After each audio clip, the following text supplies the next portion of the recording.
We live in an era where people protest, right, against government, against social injustice.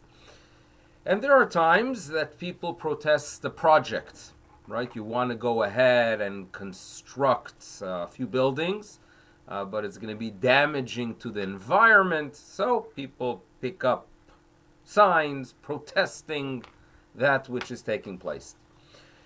In Parashat Noach, we read about a magnificent project, right? A tall tower. We are inspired by skyscrapers.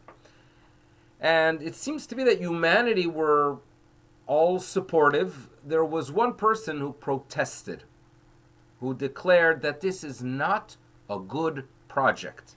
He was against it. It happened to be Avram Avinu.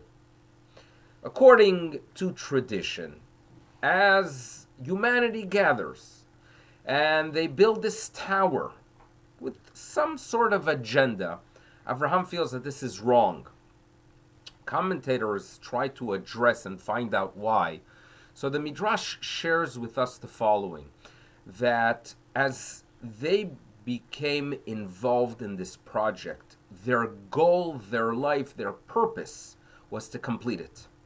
And therefore, as the Midrash tells us, if, let's say, for example, during the construction a worker would fall and die, they would not blink an eye. The project has to move on. If unfortunately a brick would fall from the upper floors and would slow down the project, that would be something that they would mourn. This is how the Midrash tells us. And Avraham Avinu was critical, the Midrash tells us. And he, in the words of the Midrash, Kilel, he cursed the project. And obviously, humanity was getting together to fight, right? To go ahead and cut out the Creator from existence.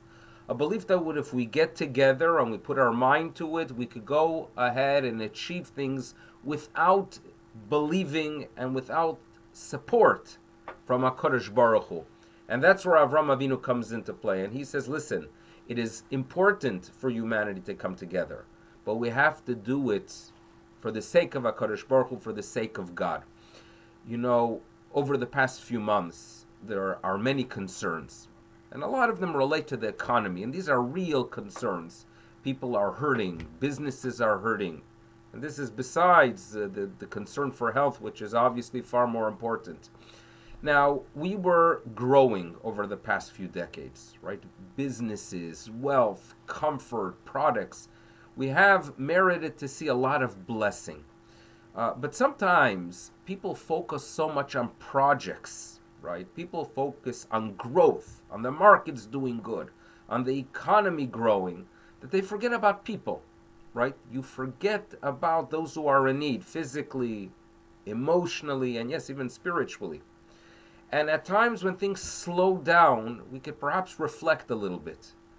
And what we should be mindful is that when we merit again to see that growth, when we return to projects of building, right, building businesses, building institutions, let's always remember that the goal is a person, meaning every single human being has within them a spirit of God. Adam nivra b'tselem Elokim. And therefore, when there is a project and there's a goal and there's a mission, never forget the person. Right? When you talk about righteous leaders, they are ones who, yes, have an agenda and they have a mission, but at the same time they recognize the person, that there's a person. Never ignore them, never step on the person, never act like those who built that tower, who were more concerned about the brick than another human. And that is what Avram Avinu was preaching then, and that is what we, the children of Avram, should be preaching today. That yes, we pray for success and we pray for growth. It's important. But let's remember what it's all about. It's about people, right? We value life. We value a life that has meaning. And we want to infuse it into humanity. That's our mission.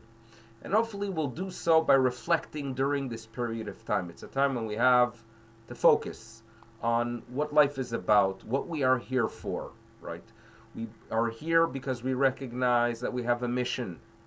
It is to relate to the higher being. The higher being wants us to relate to him, to have a conversation with him, to turn to Him. And if we do that at this point, we'll be well prepared for the rebuilding process when it comes. We pray for better things, and for now, we have to do our part in taking care of ourselves, right? Giving ourselves the chizuk, the support we need during times of challenge, and challenging it is, right? Fear is something that is real, and there is what to fear. We have to be very, very careful with our health during this period of time, but hopefully, by doing things right when we are during the challenge, we'll merit to do things right when things return to a much better world. Should be a good day to all. Bye-bye.